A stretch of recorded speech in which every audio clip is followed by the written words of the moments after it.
How will we power our future? Can we create a healthy and clean economy?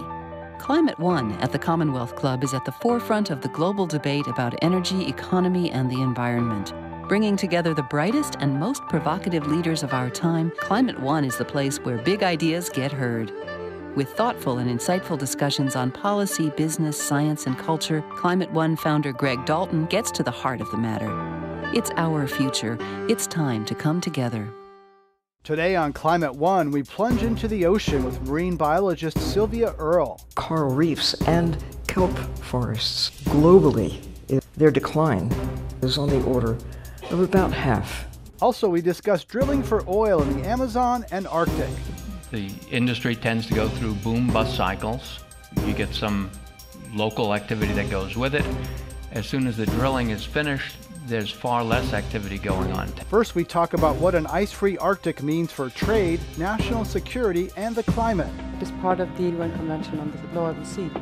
And that is a convention that all the Arctic states, all the states bordering the Arctic, have committed themselves to observe. Coming up on Climate One. Sergei Petrov, once, not too long ago, the Arctic was an area where Soviet and American bombers were flying around, and it was an area of some military activity. President Obama went there recently as the first sitting president to go to the Arctic. What do you make of the symbolism and the importance of President Obama going up there? I would say that I wouldn't agree how you put this question. Because the last thing we should do with the Arctic is to politicize it. So yes, there were times that with some strategic games in the Arctic, they passed, and I hope we will not get back to that. And what we should do is put Arctic outside politics, be it foreign politics or internal politics of any country, and to use seriously, to work seriously on the challenges we have in this region.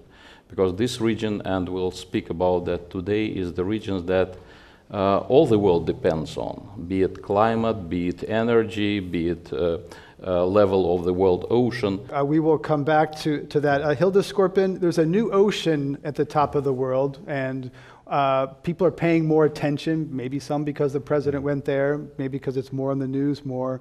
But how do you see this awareness of this new ocean at the top of the world? You've been living there a long time, but Americans are just kind of newly discovering this place.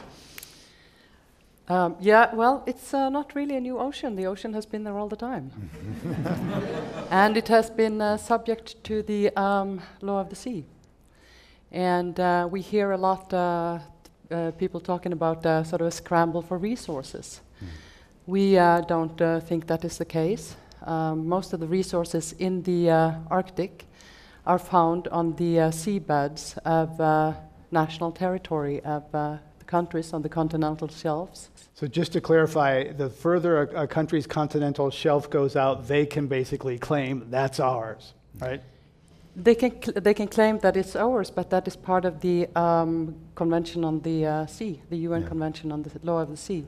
And that is a convention that all the Arctic states, all the states bordering the Arctic, have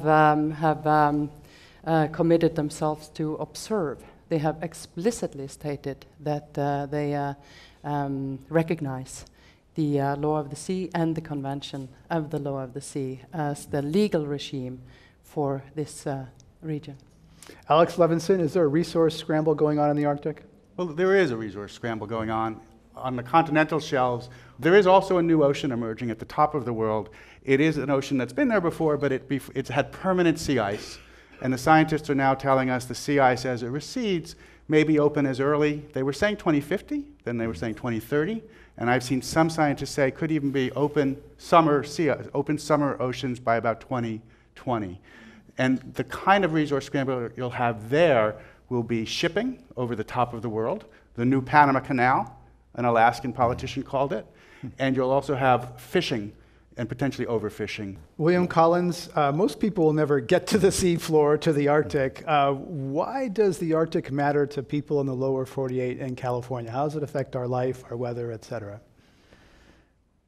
Well, the Arctic is home to one of the great land ice sheets on Earth, the Greenland ice sheet. And we know that that sheet is beginning to lose water into the ocean, which causes sea level rise. It's losing it more and more rapidly, and this is going to come home to roost on coastlines around the world. There are a couple of other ways in which the Arctic affects life here in California and life in the American West. There are about 10 million square kilometers, and sorry, I'm going to be doing everything in metric, I'm a scientist, so, but 10 million square kilometers of frozen soil called permafrost left over from the last glacial maximum. And that permafrost is a mixture of ice and soil. It contains a lot of carbon. And when that soil thaws, it causes damage to infrastructure. That's primarily kind of a local problem. But it also releases carbon and methane into the Earth's atmosphere, and that acts to accelerate global warming. So one of our concerns and one of the things we've been monitoring recently is just how much additional greenhouse gas will be released into the atmosphere as this huge region of the North begins to thaw. So, Hilda Skorpin, the irony here is that burning fossil fuels is making the Arctic, changing it, and also making it more accessible. So your country's been drilling up there for a long time. Should they drill more? Should you stop drilling what you're doing now? How are you approaching this contradiction? Well, yes, we have been drilling for 50 years now, actually. We started drilling in the North Sea. We have moved gradually northwards. We have implemented the strictest environmental standards on our petroleum activity of any country in the world. I think we, as a civilization, we do not have a choice right now just to stop drilling.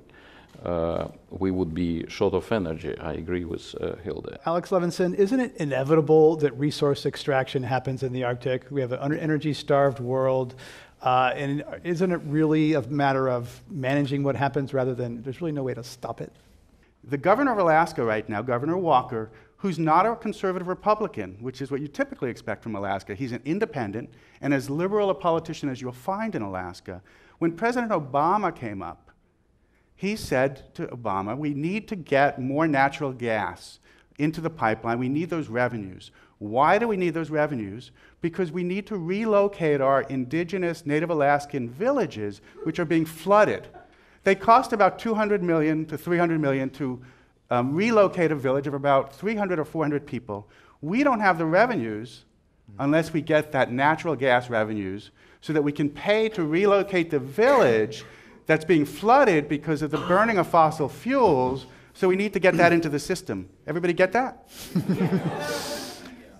So the problem is the petrol state and the curse of oil always traps us in these kind of strange, dysfunctional decision-making. We're going to have to get off fossil fuels. And doing it in the Arctic, a place that largely is undeveloped, is the worst place to start drilling for new oil now, or getting new coal. Before we have to hand out antidepressants in the audience here, I want to ask you, right. Hilda Skorpin, there's more fish in certain parts of the Arctic, and then we'll go to Alex Levinson, and there's some good stories there. But Hilda Skorpin, tell us about, there are some bright spots happening in the Arctic, particularly with fish stocks. Yes, the fish stock is a bright spot, and that is largely due to very good management. And we have managed particularly the Arctic cod together with Russia since 1976, actually, in a joint Russian-Norwegian fisheries commission. That has been very, very fruitful cooperation.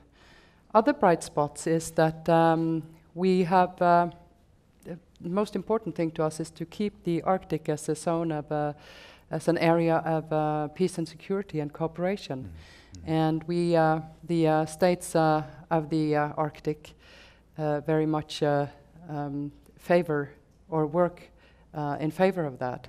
Cooperation is on everybody's agenda to further cooperation in these areas that are so important to us. Oil spill was mentioned. The Arctic Council has been the forum for where two legally binding agreements have originated. One is on oil spill prevention, and the other one is on search and rescue. So that is a bright spot that we have managed to keep the Arctic as a zone of cooperation, and we have also great interest from countries from far away, observer countries. So countries are interested in what is happening in the Arctic. There is a new set of regulations that protect marine mammals and marine species and communities from the anticipated increase in shipping traffic. It's called the Polar Code. It applies to Antarctica and the Arctic. All of the nations here in the US have all been signatories to it. It came out of a UN agency. Have they gone far enough? Not at all, because they still allow ships to carry and use heavy fuel oil, which is really damaging. But it's a very important first step. And many environmentalists are concerned about increasing militarization in the Arctic. If there's resources, there's need more military activity up there. Isn't that inevitable? And isn't it natural that countries like Russia and others protect their undefended borders, and that military presence up there may be a good thing? There's really two visions of what can happen in the Arctic.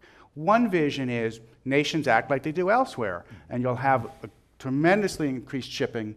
You will have militarization issues and treaties, and certainly Russia and the US and some of the European nations and China wanting to have their peace and making sure they're protecting their interests. You'll have greatly increased fossil fuel mining, both offshore oil and gas drilling and coal mining, and you'll ultimately have fishing, overfishing and collapse of stocks. Or the other vision is you treat it the way we treat Antarctica and the way we've tried to treat the moon, and you try to internationalize it and treat it as a global commons and a special, unique global heritage. We're talking about the Arctic at Climate One. I'm Greg Dalton. Let's go to our first question. Welcome. Hi, my name is Wayne. I'm a climate activist with 350.org. Alex, you brought up a metaphor that I've rolled around in my mind a lot, that we're rushing over a cliff. I think of us as Wile E. Coyote civilization, chasing the roadrunner, which is fossil fuels, and we're always chasing it. And once we get over that cliff in the cartoon, Wile always goes, oops, and you see a little puff of smoke after he collapses at the bottom, and then there's a reset button, and all of a sudden, Wile E. Coyote is chasing the roadrunner again. But climate change is a giant geological cliff that will last for maybe 100,000 years, James Hansen has said, and others I know have used that figure. That's rough, but it's really, really big. So I ask each of you up there to tell me, what would it take for you to recognize how serious this problem is and say, oh my God, we have to stop digging up fossil fuels, or we're going to go over that climate cliff and there ain't no tomorrow? It's a great question, and it's a hard question, and it's one that I was talking last night with my daughter about, because she would ask me, what do we do? What should I do? What should other people do? And of course the answer is each one of us answers it for ourselves in terms of how we structure our own life, what kind of cars we drive or don't drive, what kind of life we live or don't live. But then it needs more than that, right? It needs us to then say, in what way am I going to go out there and get involved with 350.org, a terrific organization that's new and has really been a terrific communicator of the depth of the challenge, or run for office, which I hope each of you who's clapped for us here today will think about, because we actually really need, I think, to take back the activism in our society so that we can make the difference. I mean, I have really the pleasure of teaching a lot of people earlier in life about these issues.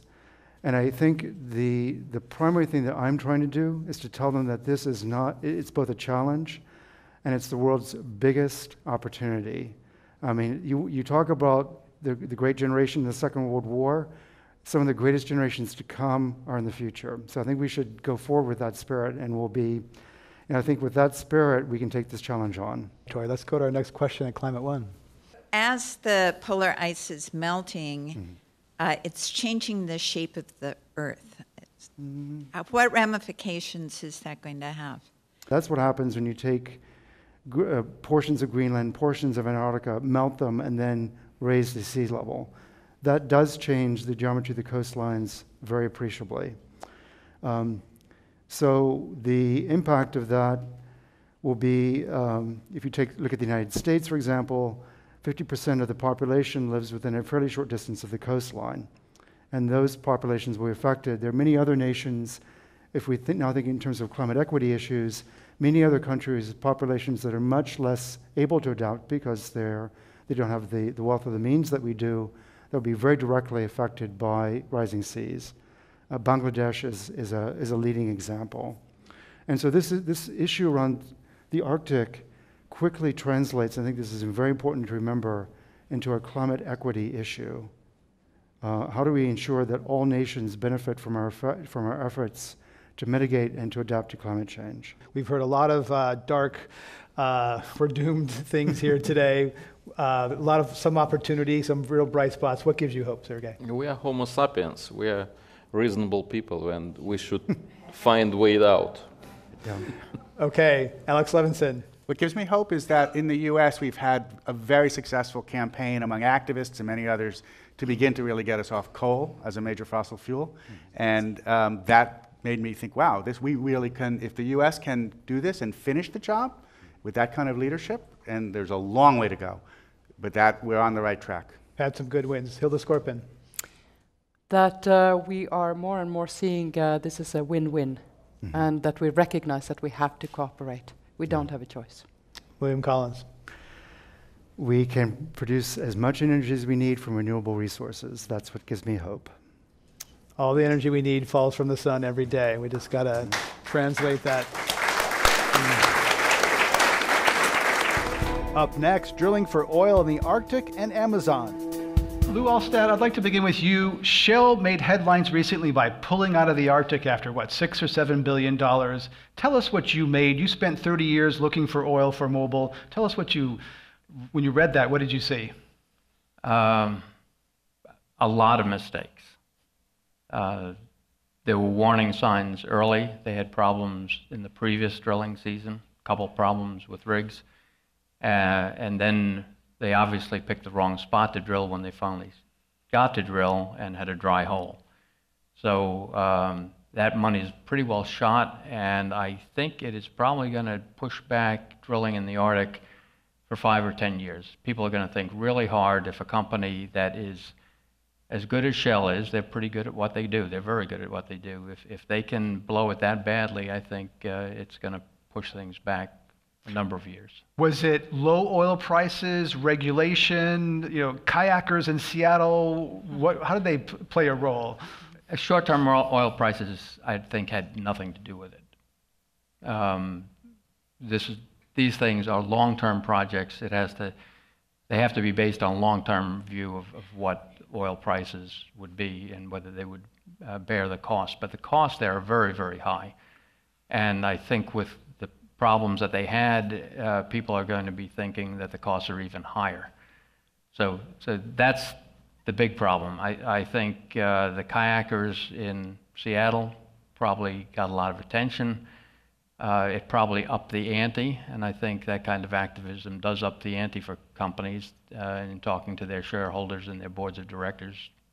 Daniel Fugero, the stock price of oil companies is largely based on their ability to find new oil, replace today what's burned yesterday.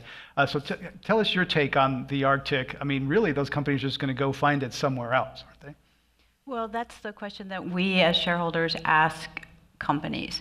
What is the cost of the next barrel of oil? And what we're finding and what we see is that the next barrel of oil is more costly. And when you have to go to far-flung regions like the Arctic or deep sea or even shale oil, the costs are increasing. And so we're asking companies, does it make sense to invest the next dollar in this type of high-cost, high-carbon resources in a world that 80% of the oil or the fossil fuels need to stay underground? And so that's a question that shareholders ask of the companies. What makes sense in these circumstances as global warming emerges as an increasingly likely policy scenario in terms of taking action?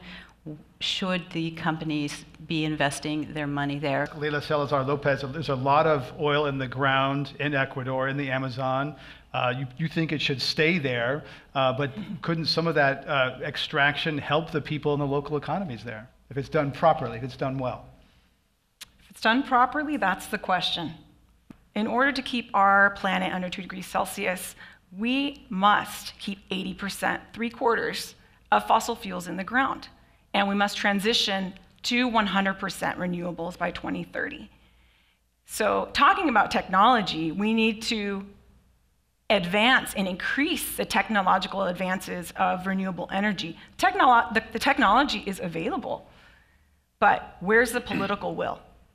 We need our global leaders, our local leaders, all of us, need to push for and advance renewable energy technologies and kick our addictions to fossil fuels.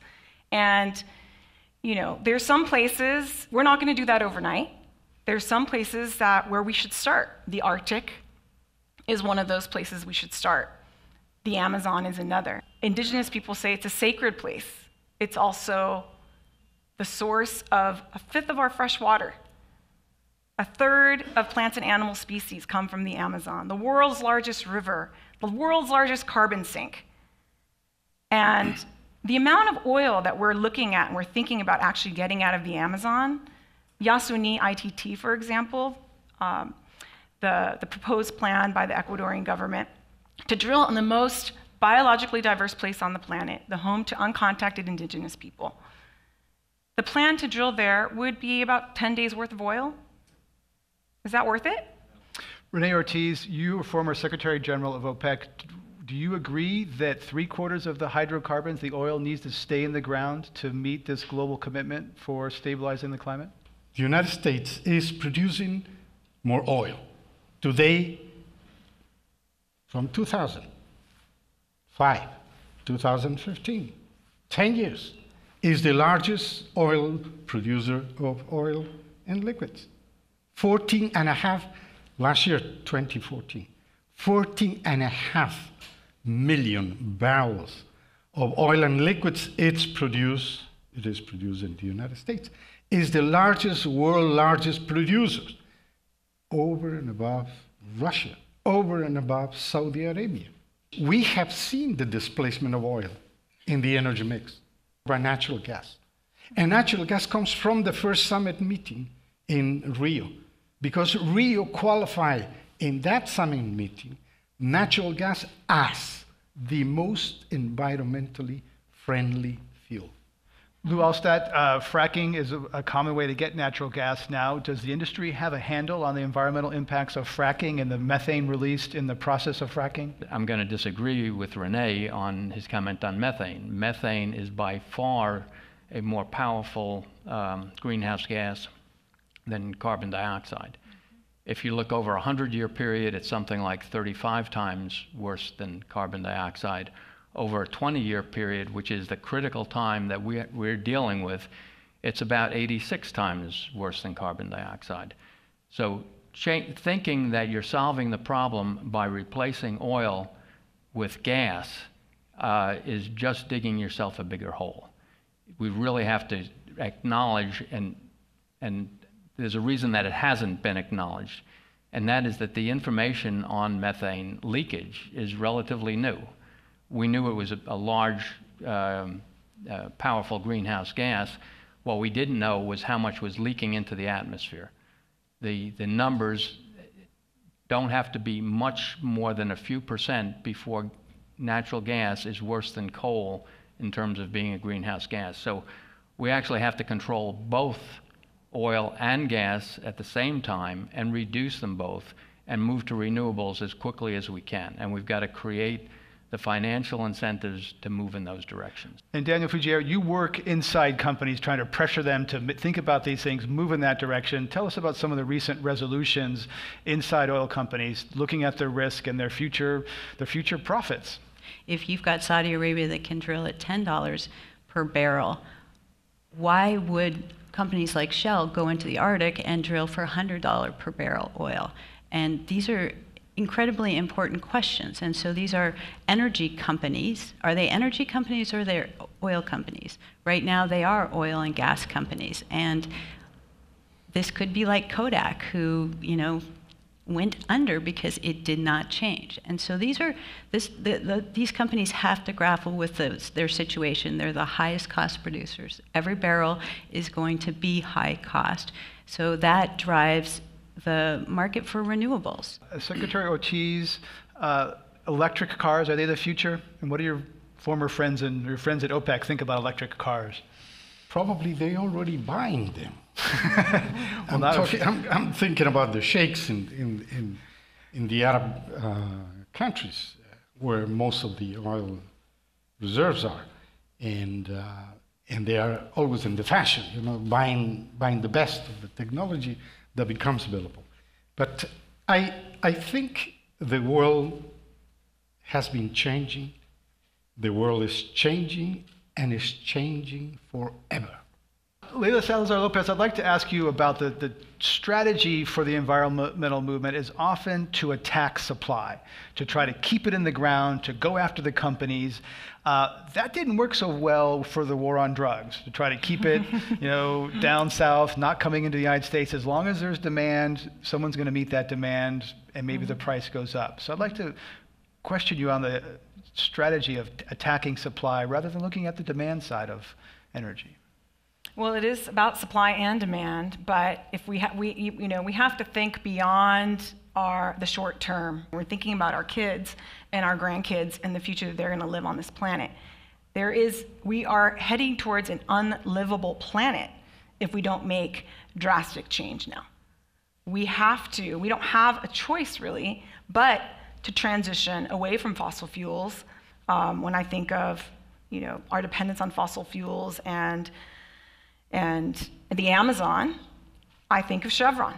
I think of Texaco in Ecuador. I think of the legacy, the toxic legacy that this company left in the Amazon. This is the company that set the stage for how oil development should be done, not only in Ecuador, but across the Amazon. And this company intentionally, deliberately violated industry standards, went into Ecuador, and drilled and dumped 18 billion gallons of toxic wastewater into unlined pits. Now there's a toxic legacy that remains to this day. And this company, says that it'll fight this until hell freezes over. The Ecuadorian courts have actually ruled, after 20 years, the Ecuadorian courts ruled that this company was guilty, was liable for environmental destruction, and they face a $9.5 billion judgment. But they said they were going to fight it till hell freezes over. That's why we were so disappointed, frankly, to see that Chevron's CEO was winning an award by the Commonwealth Club back in April. And this is a company that has a toxic legacy on its hands, and we can't afford that kind of legacy to continue. This is a company that says they use best practices. They will use top industry practices. They have policies to avert destruction, and the reality is there is no real safe way to drill in the Arctic or the Amazon. Let's ask Rene Ortiz. You were oil minister in Ecuador during some of that time. Did bad things happen, and who should be responsible? If we look at the past, we will always have causes to blame on us, on our grandparents, and our great-grandparents. But in my term of office, I could assure you that we use the same technology that you use in the offshore drilling. But you had less environmental regulations at that time, and Ecuador was less developed, and the state oil company... There are enough environmental rules, and of course this can be improved. They are not perfect. They can be improved, of course, for the ongoing business that is there, because you cannot stop that business. It is an ongoing business. But you can make it more perfect. In other words, you can move from these good practices to best practices. And best practices, in my view, and this is what I have been advocating in the last 5 years, best practices is commitment, ethical commitment. You cannot rule that in written.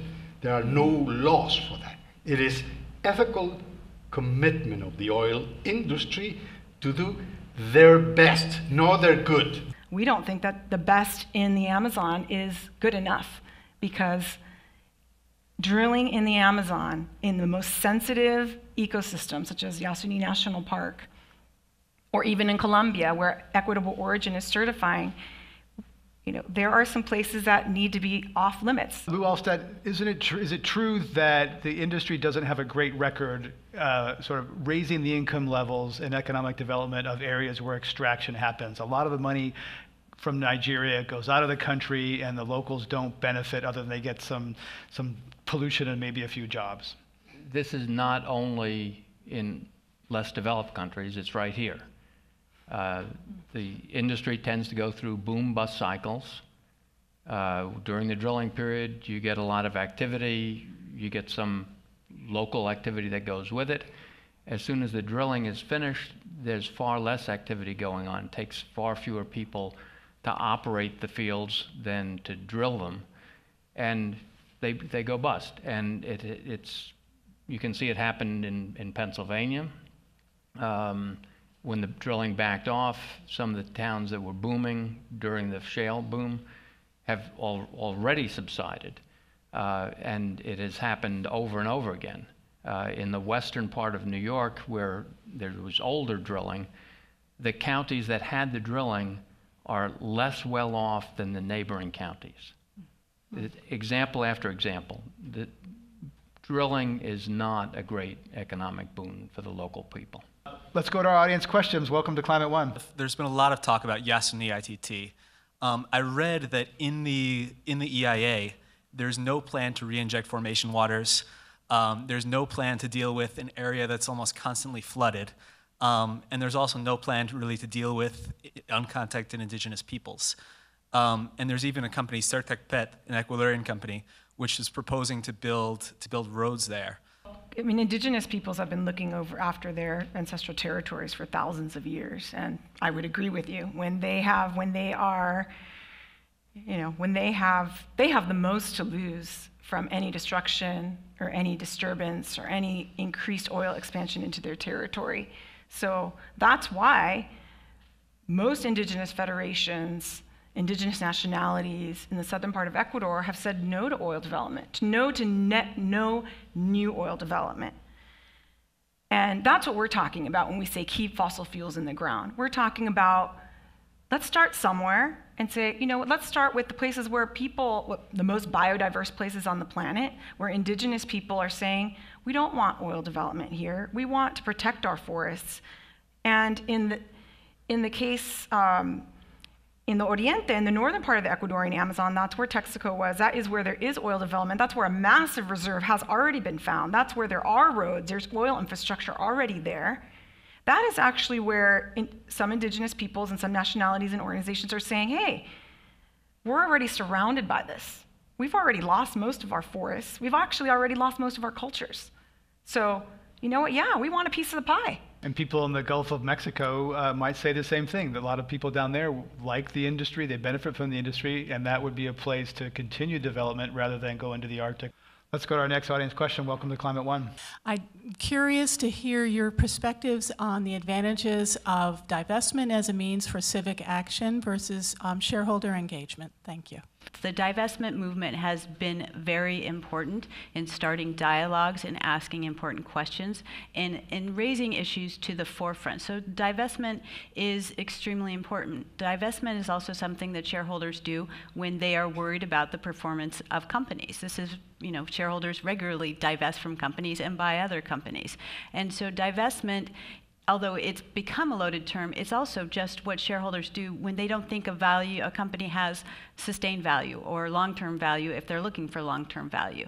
Now, shareholder engagement has brought many changes. It's important to be talking to companies. I think now there are, there's a move to change boards, but the question is really time and how much has engagement done. I think we have, for instance, gotten Exxon to, it was the first company that actually looked at this carbon asset risk and stranded assets, and they did a report. That report didn't say probably things that everybody wanted it to say, but it did tell investors in the world, we think that we are going to continue business as usual for, as far as we can see into the future. We don't think that a 2-degree policy will be put in place. All of that is important to understand how these companies are thinking. Should we invest in these? Well, now we know more about what the company is doing, what it's planning, how it will be operating. Lou Alstead, have you personally divested from Yes. all oil stocks? Yes. I divested all of the ExxonMobil that I owned,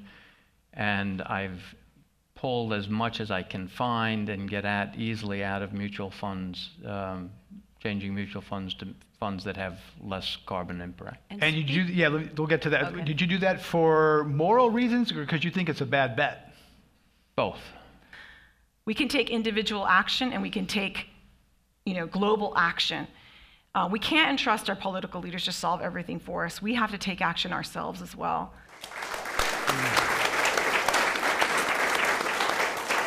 Up ahead, Sylvia Earle dives deep into her life in the seas. The oceans are deep, they are dark, people drown in them, and they are full of sharks who want to eat us.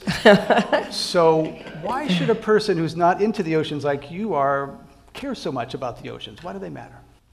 Well, if you like to breathe, you'll listen up, among other things. More than half of the oxygen in the atmosphere is generated by little green guys out there in the ocean. They also take up a lot of carbon, which is very relevant to the climate issues that we're here to talk about in part. So no water, it starts with the water. No life. 97% of Earth's water is ocean. And while we don't drink salt water, it does, well, some of us do a little bit. But the water that you see in clouds, it's largely generated out there over the ocean, falls back to land and sea, regenerating. The fresh water that's, only 3% of Earth's water is what we call fresh water, and most of that is locked up in polar ice, most of it in Antarctica. So, no water, no life. Care about the ocean, you care about living. It kind of connects. What were the oceans like 60 years ago when you first explored their wonders? Well, I tell people sometimes that I come from a different planet. And they say, well, yeah, we knew that. we thought about that. But it was a different planet. And then certainly, although from the surface the ocean looks pretty much the same today as it did half a century ago, under the surface, much has changed. In that time, on the order of 90% of many of the big fish have been extracted from the sea. We're so good at taking them, we're getting better and better at finding them, extracting them, marketing them, and cooking them, eating them, that the ocean, the natural systems cannot replenish at the rate that we're extracting. So that's one thing. We have seen an avalanche of debris, like plastics, enter the ocean. I come from the pre-Plasticozoic. No plastic bags, no Ziplocs. I mean, Ziplocs are so handy, and not just that brand, but we've become seduced by their convenience. And I don't blame the plastics. We should look at the mirror and say, well, what are we thinking when we just throw things away? There is no away. In fact, the ocean is, by and large, the away, where a lot of the stuff that we toss eventually winds up. Both the things you can see, the tangible things, but also the things you cannot see, the chemical changes in the ocean itself. So look at the trends. Half a century ago, if you take that as a starting point for where coral reefs and kelp forests were, their decline globally is on the order of about half. The changes, we're witnesses, all of us are, to the most extraordinary time in all of human history, at least. And the changes are not all bad. We have seen so much that benefits us as human beings, but there has been a cost that we haven't properly been accounting for on the land, in the air, and certainly in and under the ocean. Tell us a little bit about your awakening and wonder to the natural world. You were kind of what we would today call a free-range kid, running around in nature. I think all kids start out as explorers. I think even all of you, whoever you are, wherever you are, you don't lose that heart of being a kid, asking questions: who, what, why, where, when, how. That's what explorers do. That's what scientists do. And I don't know where along the way we sort of get off track and start sort of accepting what we're told rather than saying, well, how do you know that? Show me the evidence. Or why is the sky blue? That's a kid question. How deep is the ocean? The fact is, we don't actually know. I think I had parents who didn't discourage me from asking questions and often saying, well, let's find out, instead of saying, when you don't know something, that's okay, let's find out. Where does this frog live? You can see it hopping around on the shore. Where does it live? Well, be an investigator. But there's so many things. I don't think my mom and dad ever were trying to coach me to become a scientist. They were just following maybe things that they were curious about themselves. And they let me run around on my own, which was great. My brothers, too. So it was a different time, a different planet, if you will. I'd like to show a clip from a different time. This is a clip from Mission Blue, about the time when you were on the research expedition. Is it Tektite? Is that right? That's right. So let's watch this video, and then I'll have you respond to it.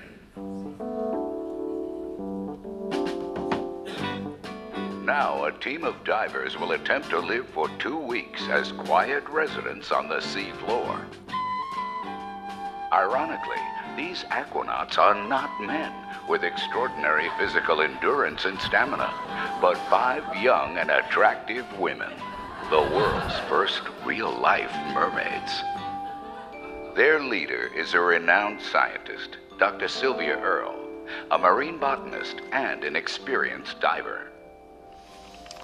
That's Dr. Sylvia Earle in a clip from the 1970s on kind of breaking into the man's world. We kind of laugh, kind of cringe there, but I'd like to know about sort of what you encountered there, some of the sexism you encountered in trying to get into research science. I responded to a notice that was on the bulletin board when I was at Harvard as a postdoctoral student, and still a student. And it just didn't say that women need not apply, and some of us did. And so the head of the program, James Miller, I think he had a really good marriage, and he and his mom got along really well, because when the decision had to be made, shall there or shall there not be women? What are we going to do with these applications? They're well qualified. And he said, at least it is said that he said, well, half the fish are female. Maybe we could put up with a few women.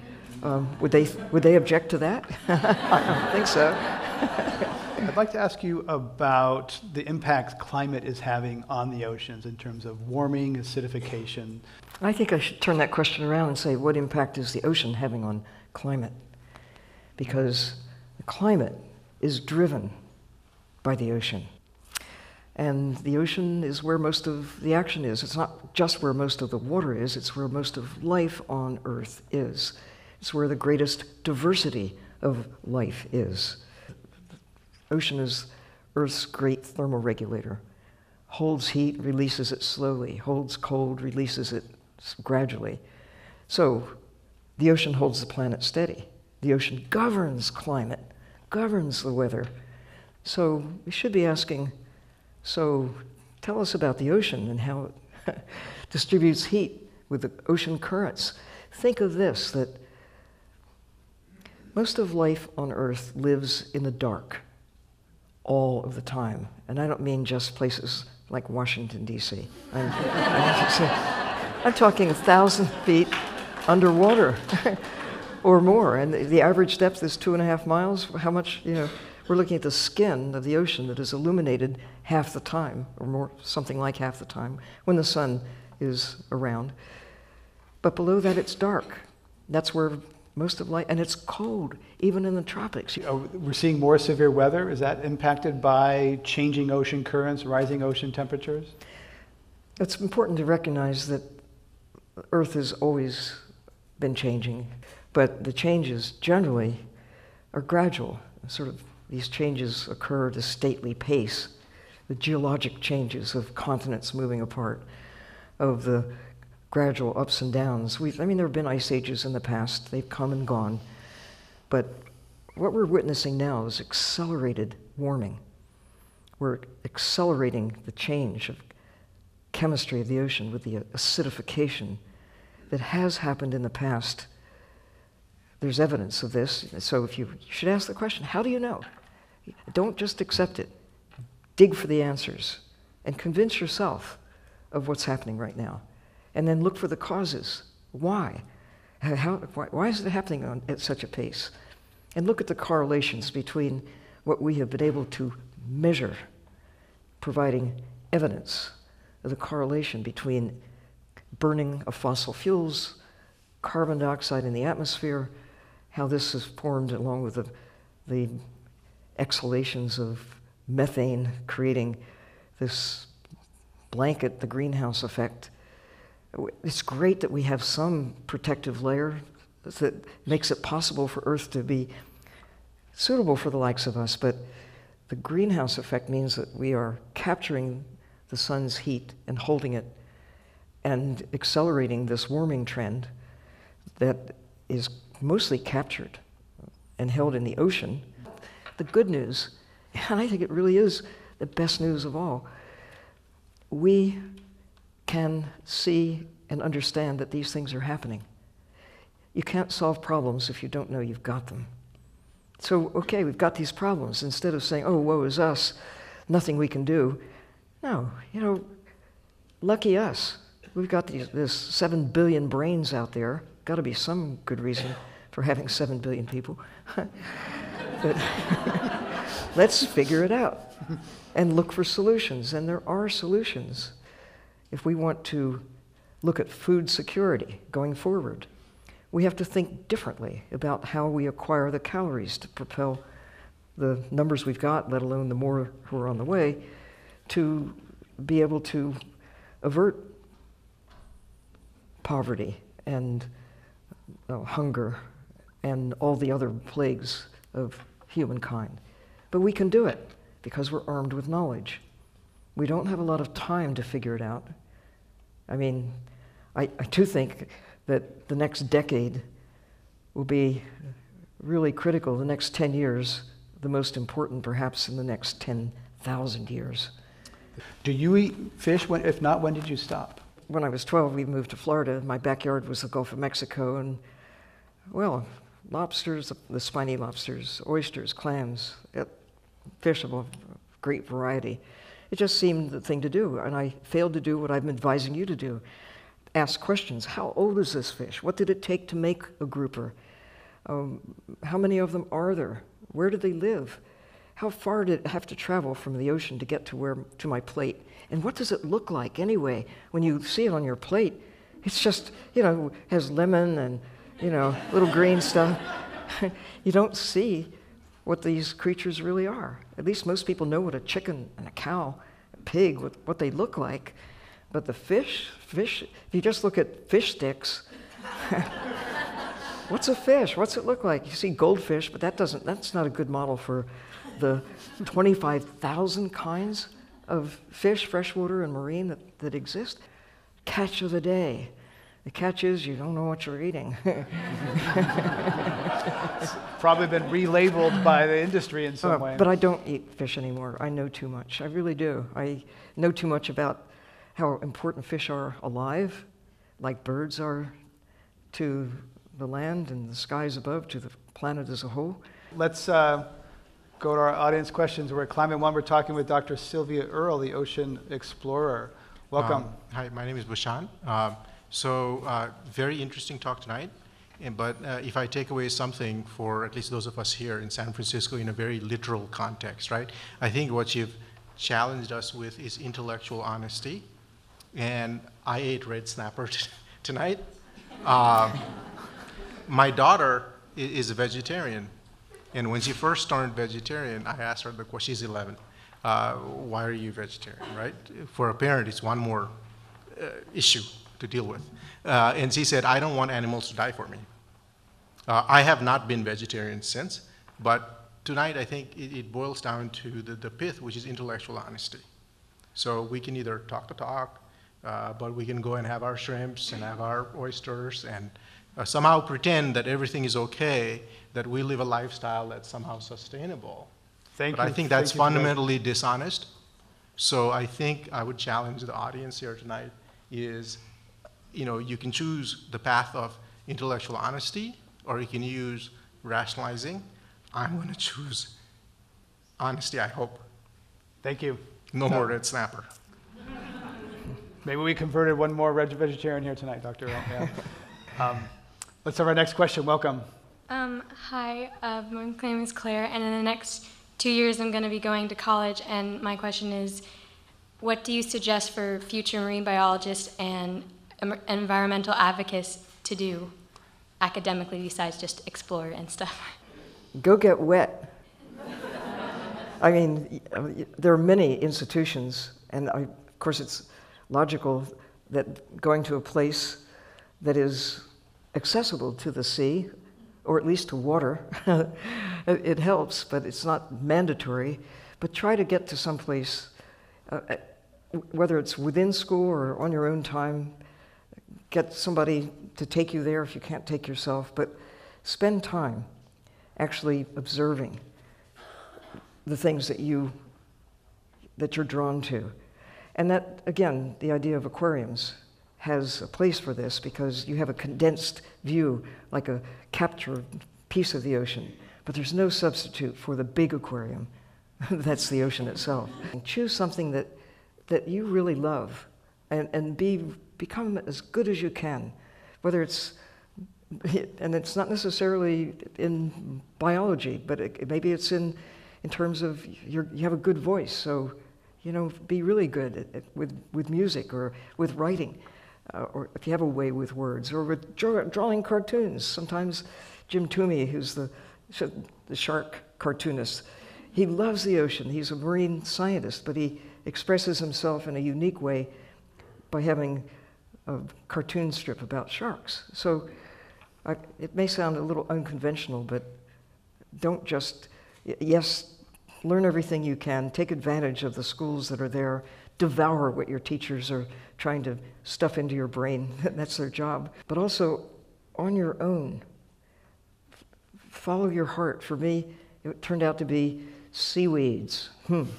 But that has led me to look at whales. It's led me to go diving all over the world because I have a specialty that people, they want that expertise. So don't let people say you can't do it because you're a girl.